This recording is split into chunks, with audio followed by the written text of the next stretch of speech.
Hi, can you hear me? Yes, you can, because I can hear an echo. So I'm going to try to ignore that. Hi, everybody. This is Monica. Thanks for joining us.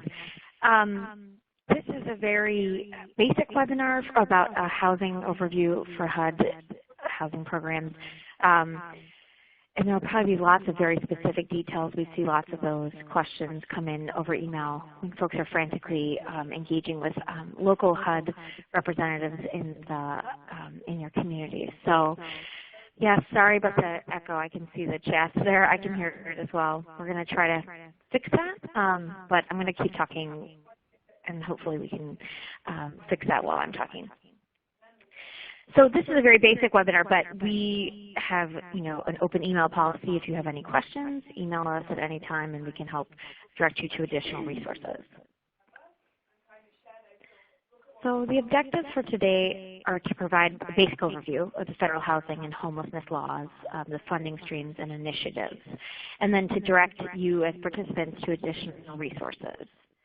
This is part of our broader goal of helping you all build your capacity to help your local programs engage with HUD issues at the local level, to secure resources for programs, of course to improve the systematic response to survivors who need homeless resources and housing, and so eventually to help survivors secure housing and be safe from abuse. So that's our broader objective, as you all share as well.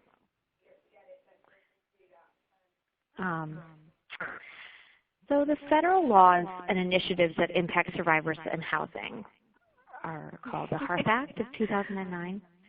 Sorry about the muting issue, guys. So that's the big one that you all deal with. And then Opening Doors is the U.S. Interagency Council on Homelessness report, and it establishes goals to end homelessness in a specific time frame, and it endorses specific strategies. And then, of course, there's the Violence Against Women Act of 2013, and it has housing programs and protections. And, okay, so just learning that we are still trying to fix the mute problem. Sorry, guys.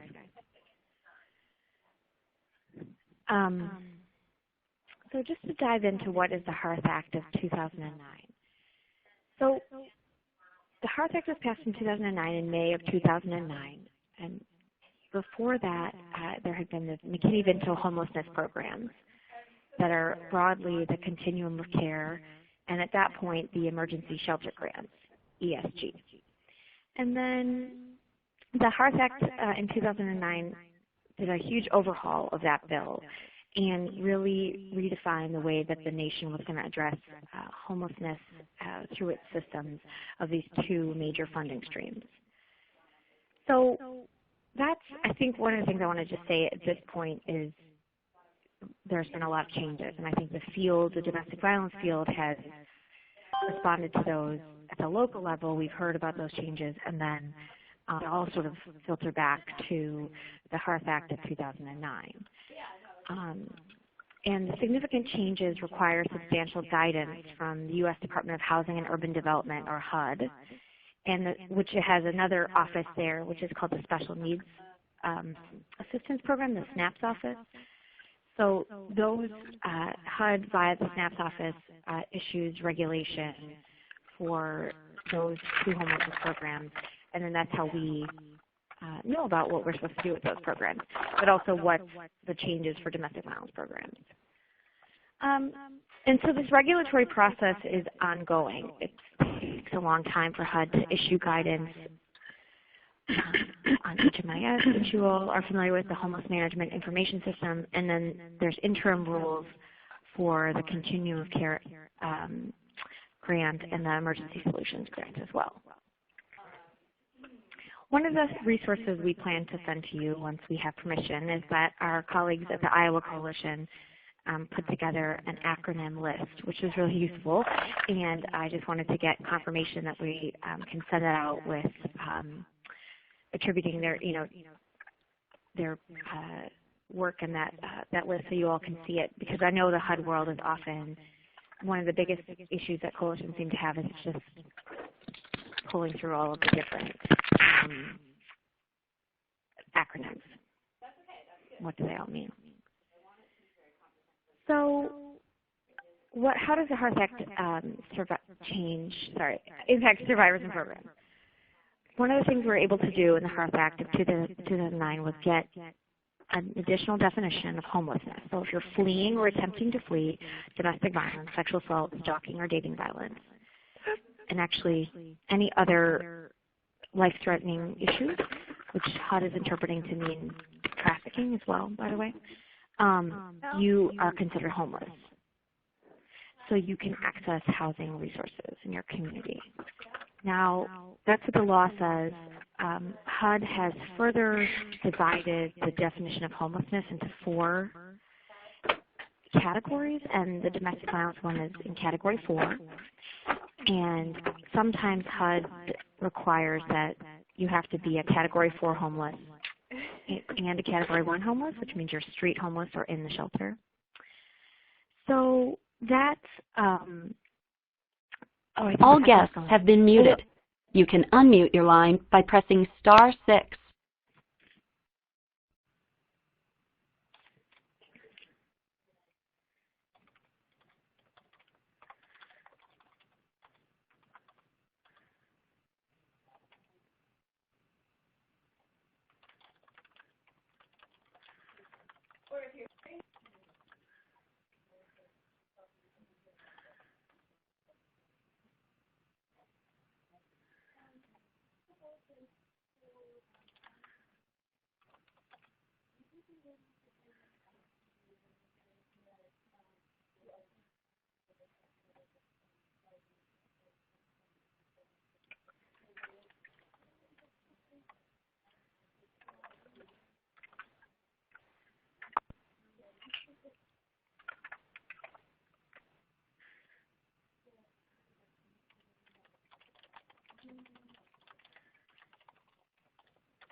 Hi, I'm back.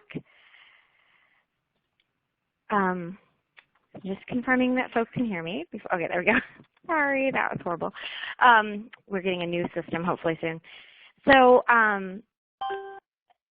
sorry about all of that. Yes. Okay, so we were talking about the definition of fleeing domestic violence and being eligible for homelessness services. And HUD then divides up further the eligibility for their services. So some of the services you have to be DV is Category 4, and there's also the Category 1 of homelessness, and you have to be both. In our perspective, we think that the way that some communities are interpreting this definition, so this is something that your folks might talk to you about, is really quite narrow. So fleeing or attempting to flee domestic violence, if you happen to be staying with a friend because you've left your permanent home, and the next thing you did was go to your friend's house because you're fleeing your permanent home, in my opinion, the opinion that we think HUD should adopt, is that you are actually you are fleeing. You are in an activity of fleeing. You've left your home, you're fleeing. We think that HUD should interpret it that way. We hear that there's some pushback at the local level, and we think that coalitions, can help local programs help HUD understand that fleeing or attempting to flee looks different for different people, and that might mean a stop at a friend's house because that was your first thing that you did after you were, fleeing your home. It doesn't mean that that's your new permanent home and everything's great and perfect. If you're still in danger, if you can't go back to your original home, you're still fleeing or attempting to flee domestic violence. So the HEARTH Act also changes the way that HUD prioritizes who's going to get housing resources. And I think my understanding about what the HEARTH Act was like before, or what the McKinney-Vento programs were like before the HEARTH Act, was that there wasn't much prioritization and that programs got money and they housed who they housed, and that HUD is very much interested now in setting up categories of who communities are meant to house first, how they're meant to house them, and tying that to a lot of performance measures, timelines, that sort of thing, and then tracking, of course, as you all know, through the Homeless Management Information System, how the folks are doing, like the individuals who are accessing the services are doing, whether they're coming back into the system again or not. And so there's been a government-wide priority given to chronic homeless individuals, folks who are on the street for a certain amount of time, or are consistently on the street over a number of years. There's also an emphasis on housing first, which also includes rapid rehousing and permanent supportive housing. And I think I'm going to get into that in a little bit later, what that actually means. And so I won't get into that just right now. But the HEARTH Act also introduced an idea of coordinated entry or centralized intake, well, via regulation for the Continuum of Care Act regulation. So you will be hearing a lot about this from your local programs, or have, because we've heard from you, that coordinated entry and centralized intake is a challenge. And also, as I was saying before, that there's performance measures, and then there's also issues around documentation and data collection and storage that local programs report to us. So we can talk a little bit more about that. One of the things that we did, I think it was 2 summers ago now, was we put together a resource on our transitional housing toolkit that's at the bottom of this slide that you can access, which is an overview of all of the HEARTH Act regulations to that date. We haven't updated it since, but that really impact domestic violence programs and domestic violence survivors. So you can check out our transitional housing toolkit online, and it has at least this piece on there that's a sort of longer piece on the status of the regulations and what they mean for domestic violence programs. So housing first and rapid rehousing, I think there's some confusion in the field about what these things mean according to HUD. So housing first orientation is certainly something that HUD has codified in, it's been codified in law for HUD, but also through regulations, technical assistance, and their funding announcements, which we'll talk about in a little bit, is pushing the concept of housing first. And housing first really is the idea, and one of the biggest concepts within housing first is that it's low barrier. So that instead of, so I'm going to take it out of the domestic violence context for a minute, but instead of a local program, a local homelessness program being able to determine if a person is housing ready by establishing sobriety requirements or employment requirements, that they, instead of putting those issues that folks might need to resolve in front of the housing, they put the housing first and say, while you're in the housing, then you can sort out if you need to, the sobriety issues or the employment issues. So certainly a lot of value in that kind of orientation in terms of getting folks into housing and then helping them with their issues, once they've been housed.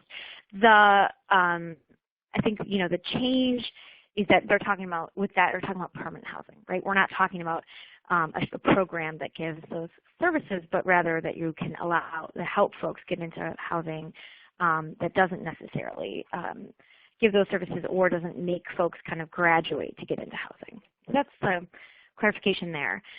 In terms of rapid rehousing orientation, that really is about having shorter episodes of homelessness so that the episode of your homelessness isn't drawn out or long, or you're not in shelter for a long time, and that you have access to permanent housing.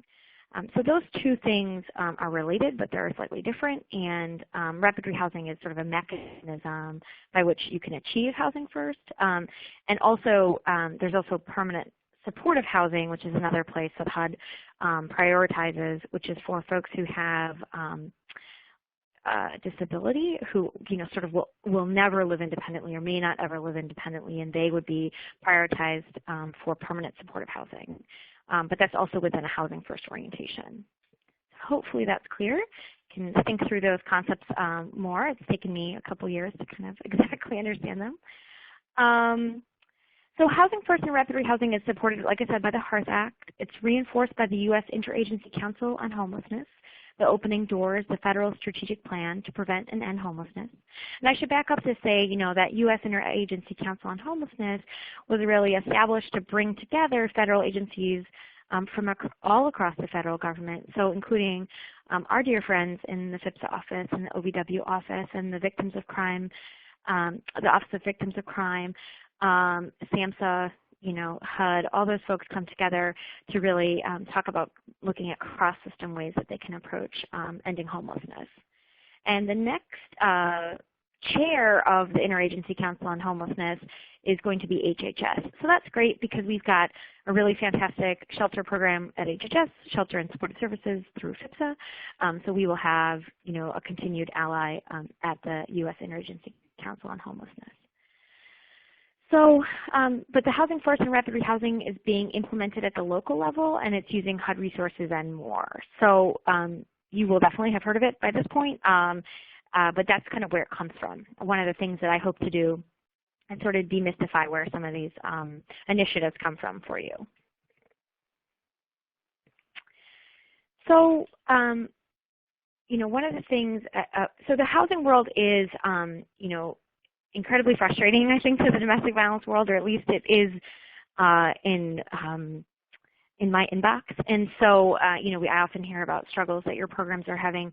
But I do want to just for a second look at some of the opportunities that are there, but also think about some of the challenges. So, the HEARTH Act did mean big changes, and those have been stressful for the domestic violence community for sure, the service providers, and I'm sure it has impacted survivors as well.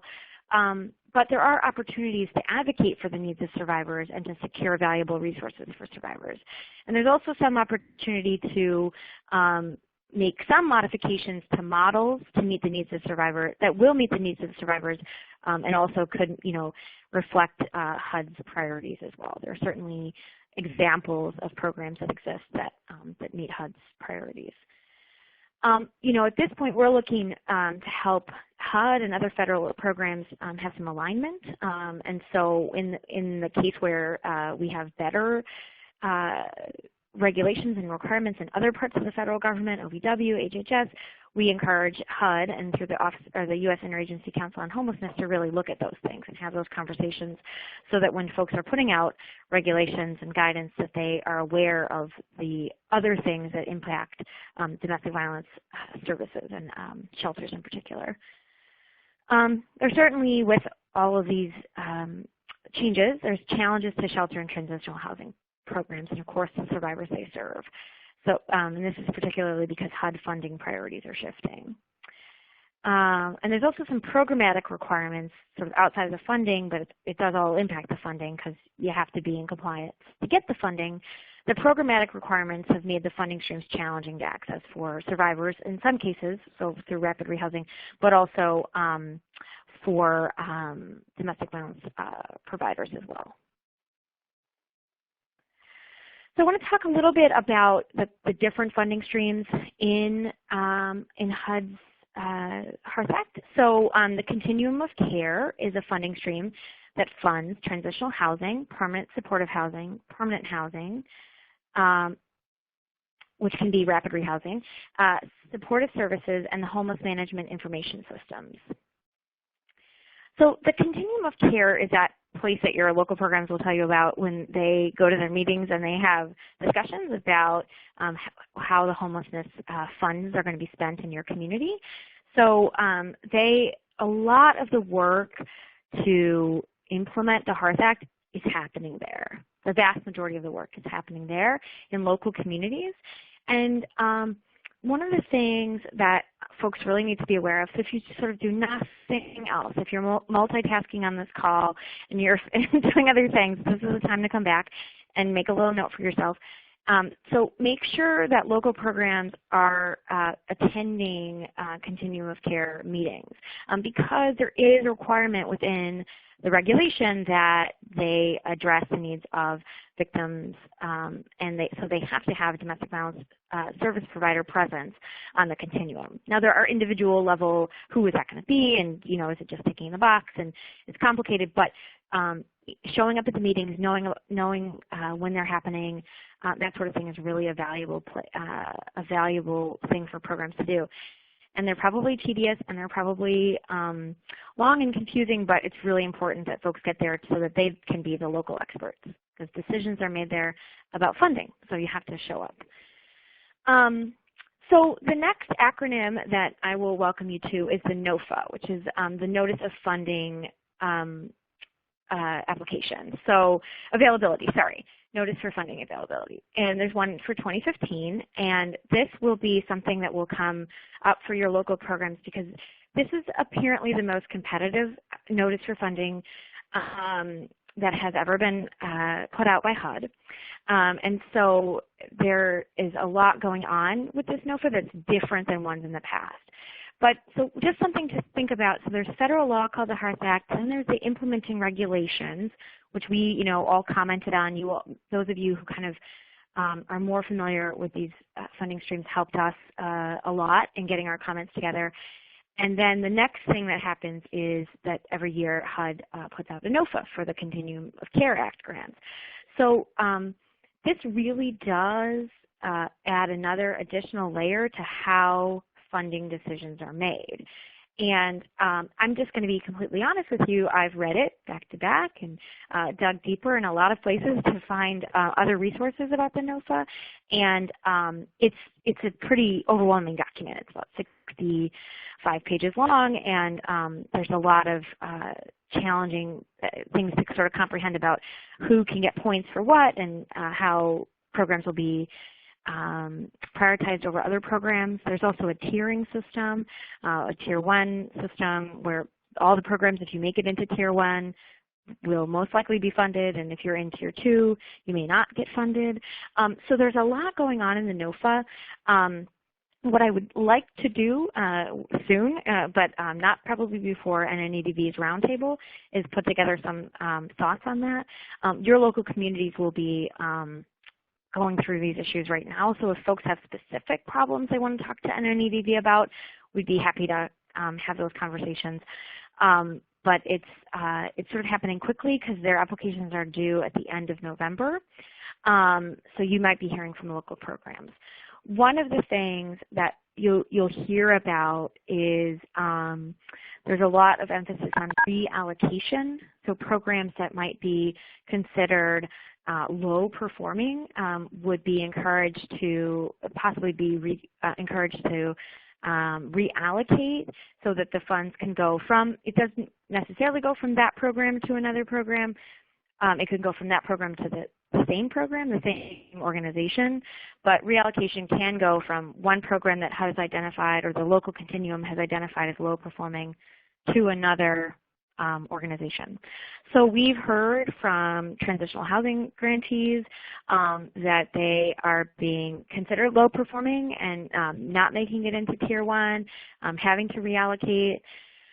So that's something we're trying to get a handle on. If you have specific examples of that, we welcome that in email as always. Anytime you have a problem with HUD, please do email our HUD hotline at monica@nnedv.org. But the other thing to know in terms of the good news is that there's a reallocation.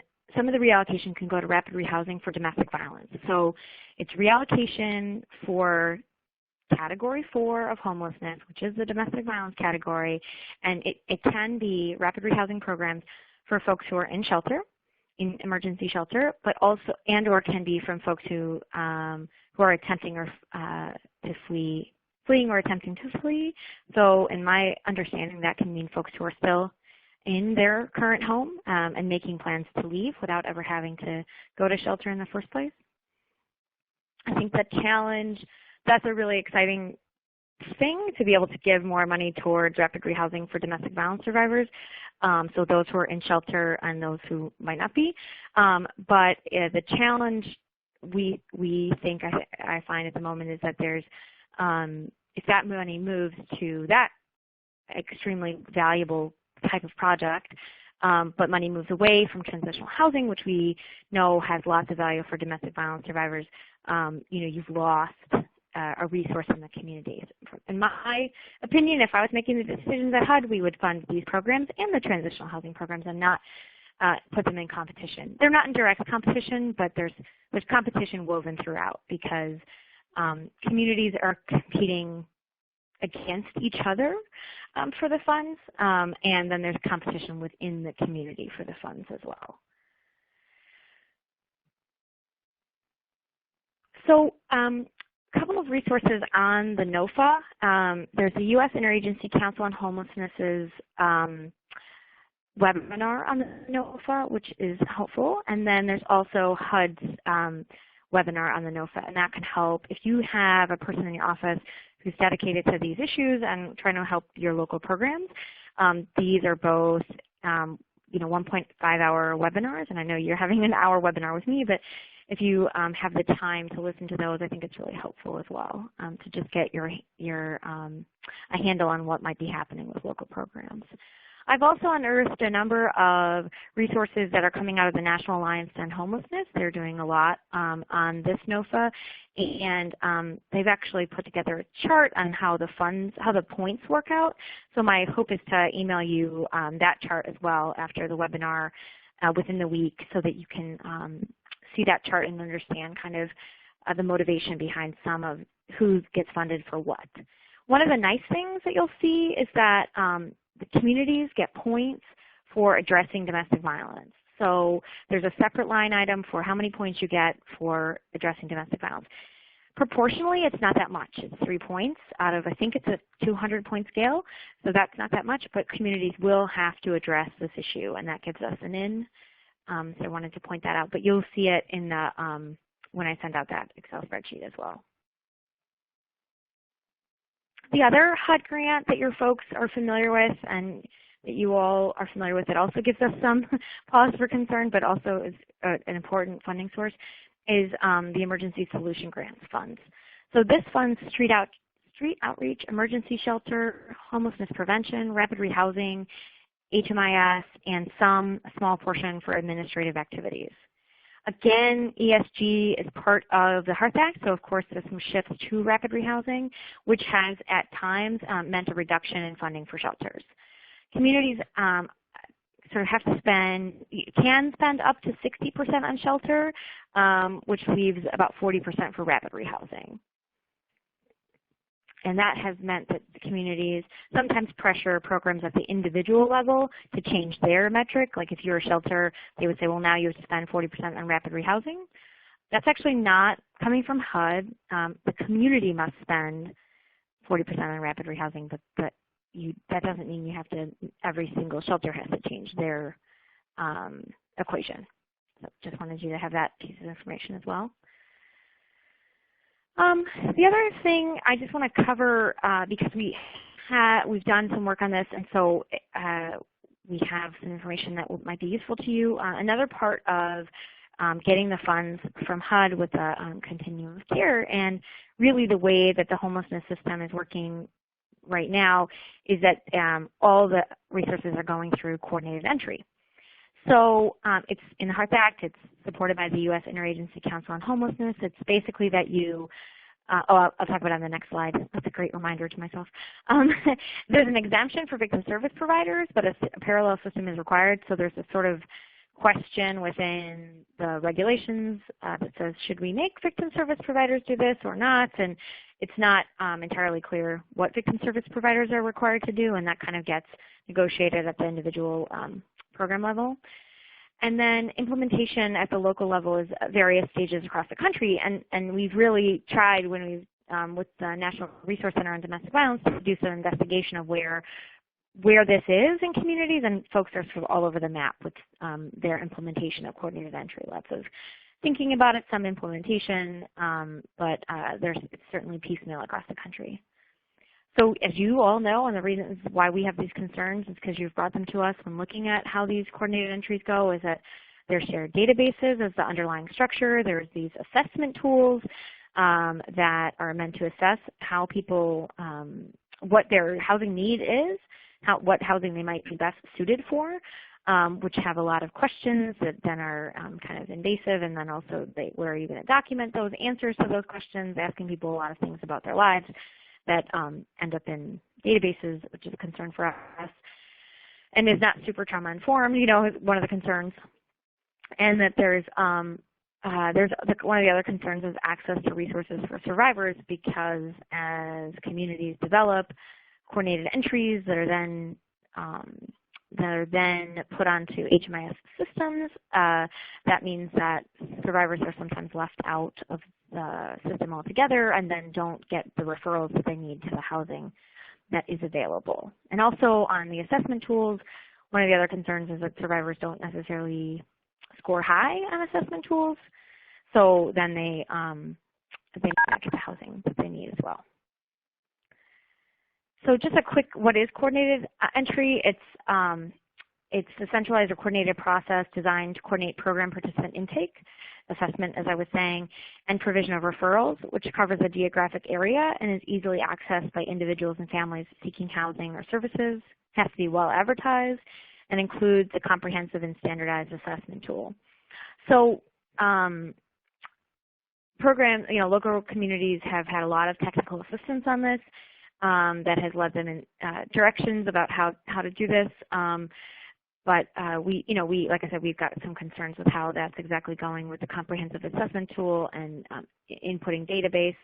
But the reason that exists, just to back up and get the reason why in theory it's good, is that the idea is that you're assessing everyone in the same way, so that folks who need housing services are sent in the direction of the housing that meets their needs, and not that different programs have different criteria, and that that the homeless experience could be different if they went to this organization or that organization. Is trying to streamline the experience for homeless individuals so that they have a better experience when they're trying to access support and services, and they don't have to go from X to X to X to be like, do you have space, do you have space, do you have space, and they can just ask one place in the community, have an assessment done, and then sort of theoretically the housing resources available, and sort of whether that's true or not is one of the issues, of course.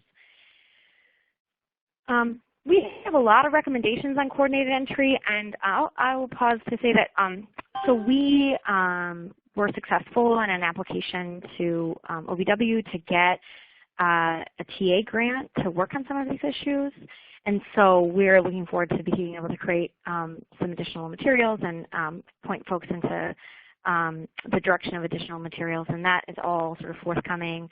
Not exactly defined. It's very new, but I just wanted to flag for you that this will be work that we'll be able to do through OVW, and we're really excited about it. So you'll hear more from us on this issue and others. But just really quickly, I'm going to quickly go through our coordinated entry stuff because this is actually all online too. If you look on our NEDB coordinated assessment 2013 PDF. And basically, we would like coordinated entry, so these systems that have folks come to them when they're homeless. We want these systems to be built on shared tools and not shared databases. And that is consistently our opinion. I just want to say that we are strongly outnumbered on that, and there's a lot of shared database being the just complete and utter place that these coordinated entries are pinned on, putting folks' information into a database and being able to pull it when a resource becomes available and matching people via the database. So this is our strong opinion on, our strong position on the issue, but I just want to say that, definitely the rest of the homelessness field has definitely decided the other way, that the databases is the way to go with coordinated entry. But we still are fighting that fight, but that we want the coordinated entry to meaningfully and significantly involve the voices of victim service providers, and that really should be happening, especially with the requirement in the new funding announcement that they should be proactively addressing safety and privacy concerns, that they must adhere to confidentiality and safety policies, and this is another place where we're looking forward to being able to work on this issue with our OVW funds to look at confidentiality, where there are some real square peg round hole issues around the databases that are being developed and the ability for programs to work with those databases because of the restrictions that are in place in VAWA, the restrictions that we fight for in VAWA and FIPSA. So we're working on that. And then we also think that coordinated entry should allow direct, immediate access to safe housing for victims and not put up barriers around trying to determine a person's homelessness, with any documentation. This is an issue around that there's some push to have sort of third-party documentation, and that we push back on that specifically for everybody, but specifically for victims of domestic violence. So you can see that detailed a little bit more on that download as well. So HUD did put out some pieces on coordinated entry. I wanted to point to you, and I will put this in your packet that we'll send out to you, but there's the qualities of an effective coordinated entry from HUD, and there's some good things in there. This is just an overview of them. I will talk a little bit more about them in the next slide here, the ones that are DV specific. So this HUD brief. So this is what HUD has put out on coordinated entry. Lots of other HUD funded TA providers have put out other things, but this is the thing that HUD put out specifically on coordinated entry. And that one of the things is that folks can be prioritized at the coordinated entry for housing, and that might include vulnerable to victimization. So there's an in for communities to decide that they prioritize those who are vulnerable to victimization. There's a section on DV in the brief, which is that we talked about earlier, that coordinated entry should address the safety needs of domestic violence survivors, including processes for assessments and providing data, confidential referrals, and a data collection consistent with VAWA. And I think that is something that local folks are grappling with consistently. We hear a lot about that, and though folks have done great work to figure out some workarounds, none of it is anything the domestic violence community would have generated ourselves. It's very challenging, these database issues. The other thing is that that I really like out of this brief is that domestic violence survivors should have access to both the homelessness system and the domestic violence system through coordinated entry. They shouldn't be routed in the way that someone just says, oh, you're domestic violence, you go to the shelter, you're the domestic violence shelter, that the assessment systems really are able to help survivors look for the housing that they need. Okay. I'll make another point here, which is another thing that domestic violence field is suffering with at the moment, which is these assessment tools that I talked about before. HUD doesn't endorse any specific assessment tool.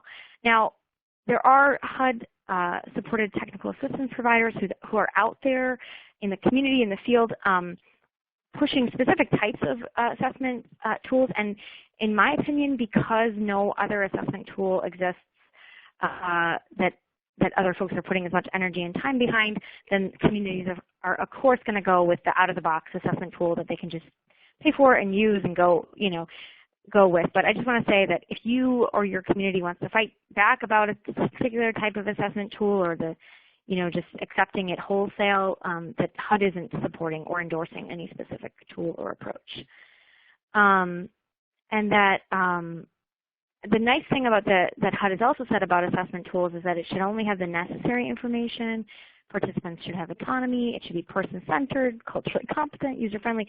So in HUD's assessment of coordinated assessment tools, and HUD's writing on assessment tools, it sounds really good. There's lots of things here that I think the domestic violence community could use and say, this particular assessment tool doesn't, to me, meet the standard that HUD has put out, that it has, for instance, participant autonomy. So there's lots of things that folks could be doing around coordinated entry and assessment tools using HUD's own words to sort of fight back against any policies that are undermining victim safety and victim autonomy and victim, they're increasing trauma for victims. So I did say, this was a PowerPoint I'd done before, so in summer 2005, there's supposed to be more notice on development and implementation of coordinated entry. I don't know that that happened. I don't think that, if it has, it totally missed my desk, but I don't think it has. And that the ongoing TA, so the other thing is that HUD has put out TA applications and said they have put a strong emphasis on TA providers who have partnered expertise with domestic violence providers, and I feel, fingers crossed, good about that, that some expert domestic violence providers might get access to HUD TA, and then we'll be able to do more of this work nationally as well. So fingers crossed on that. And so I want to just reiterate, what do we think the advocacy efforts are? We've got a lot going on at the national level with HUD. We have had meetings with cabinet folks, and we continue to have good access to the folks who are making decisions over at the SNAPS office that we talked about earlier, the Special Needs Office. And one of the things that you'll see throughout the funding notice that's through the coordinated continuum of care is that there's a lot of reference to domestic violence. Now, I think there's a lot of reference to domestic violence. I think they could have done more. But I think that having our advocacy and the advocacy of other federal partners has helped bring those issues to the fore. And like I said, I think there's definitely more that can and should be done. And I think that we're continuing to do technical assistance as we can, and then we have the new grant that we're looking forward to rolling out. And then, but one of the ways that we do that is through a feedback loop with you all. So as you spot issues in your communities, that you email them to us and try to give us, unfortunately, as much detail as possible, because there are things that get a little bit wonky at the local level that it's hard to peel back how this is a national issue. So as many details as you can is really helpful, and that has helped us be able to tell HUD when there's massive issues happening at the local level. But I also, so back to the local level for 1 second before we open it for questions. So local advocacy is vital. Having someone, I've spoken to folks who have coalition staff who are able to attend continuum of care meetings. That makes a difference for survivors in their states and their communities. And so by saying these words, do not create you a new staff person or shift things off your to-do list. I understand that. Neither does that do anything for local programs who are in the same positions and who have to staff every other council that exists. But I do think that having DV folks who are well engaged, even if it's a board member, service provider, who can then feed that information back to you in a reliable way, that will build your capacity to be able to help and help us build our capacity towards being able to really issue spot around these issues and really make inroads at the local level about how domestic violence programs really are valuable, successful, and more competitive for the funds, as well as making the broad, wider system really more survivor-centered and survivor-friendly than it is currently or has been in the past. So that's my plug for local advocacy. And again, like I said, I haven't taken anything off your to-do list, and so I understand that's a challenge. But I think in the next month or so, there'll probably be more that you'll have to pay attention to this because of the NOFA, and then we'll let you know if there's additional times that we think it's good for folks to be involved as well. If I kind of learn of any additional times. So that's it for the my talk. I'd love to hear some questions and give any answers we can, and then we can also point you to additional resources.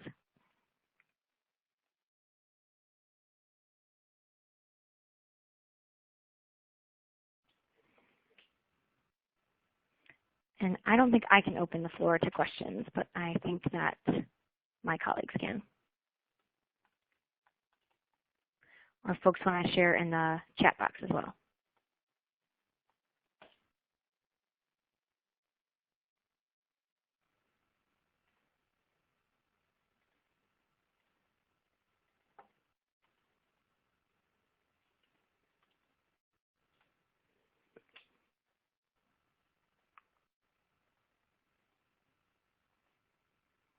I'll give folks another minute or so to gather your thoughts, and if you don't have any other questions, we can let folks go, and we can answer questions over email as well.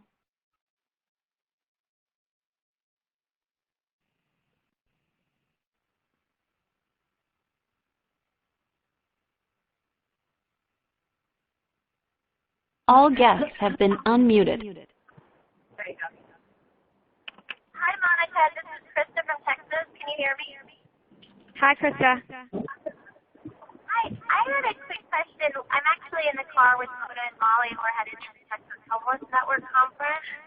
And we have a big presentation on Thursday for all of the providers across the state. But one of the pieces that I wanted to highlight was immigrant survivors' access to various resources, particularly some of the new resources, and newer. And years ago, I had an email exchange with the HUD portal about mixed families' access to HERP, and what I would think it would be their way of determining access to rapid rehousing. My assumption is they're using the same, and they told me the family was either eligible or not. So if the head of household was not eligible, then the entire family was ineligible for that assistance. So I'm wondering if there's been any clarification with the rapid rehousing monies as to mixed families access at a prorated rate as they do the public housing or Section 8 assistance. Thanks, Krista, for the question. So I know there's an echo. I'm going to try to, and it's a little bit hard to hear you, but I know what you're talking about. Krista is talking about immigrant access to housing, and there's been some shifts in the way that HUD looks at this. And so, Krista, the thing that we're waiting for is sort of, I think at this point, maybe 9 months late from HUD after years of being told that it's any minute now to have some clarification on this issue. So it is one of those things that we still just don't have clarification from HUD on that issue.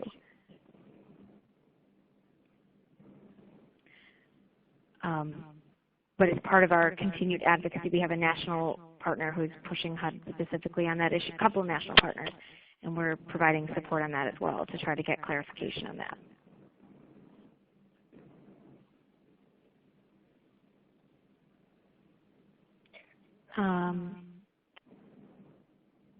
Okay, so I have a couple of questions in the chat. So, concern about the future of transitional housing for survivors. Yeah.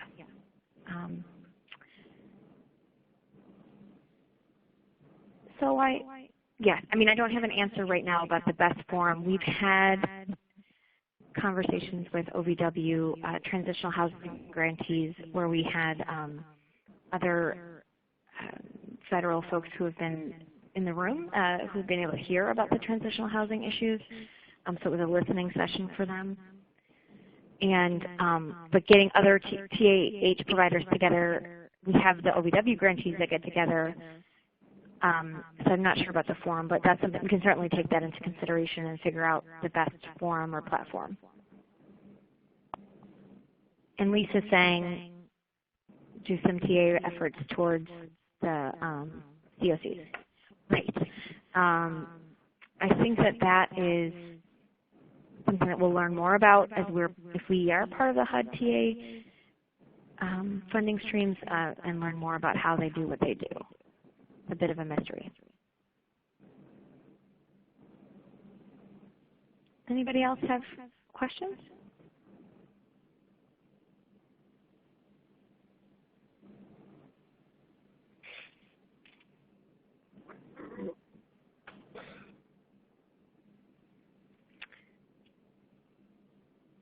One of the things I wanted to point out that I wasn't able to point out earlier is that there are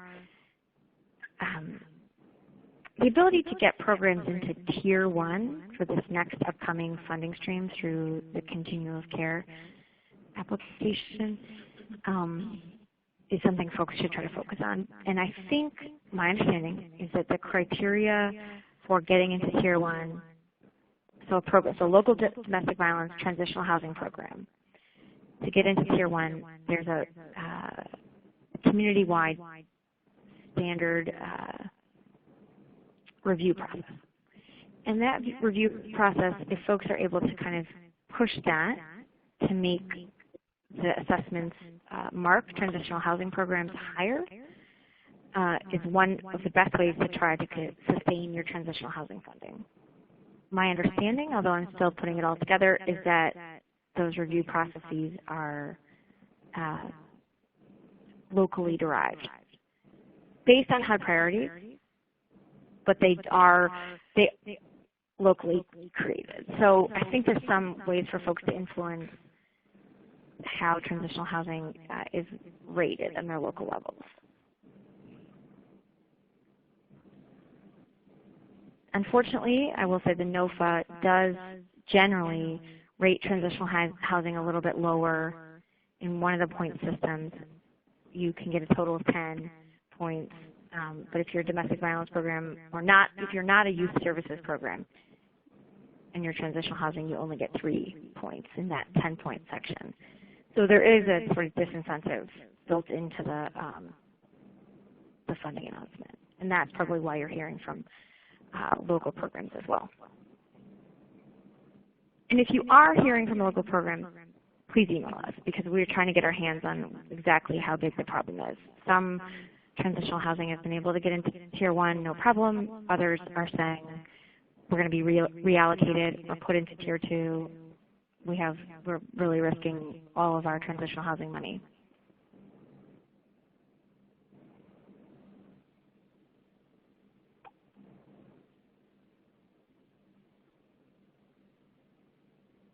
All right, well, I'm never one to leave 2 minutes on the floor, so I'll say 2 more things. We gave this webinar so folks could have additional information before we meet in the roundtable in a week in Chicago. So I will be there, and folks can feel free to ask me additional questions or provide additional information about how programs are faring and survivors are faring with all of these changes. So look forward to that. All right, thanks everybody.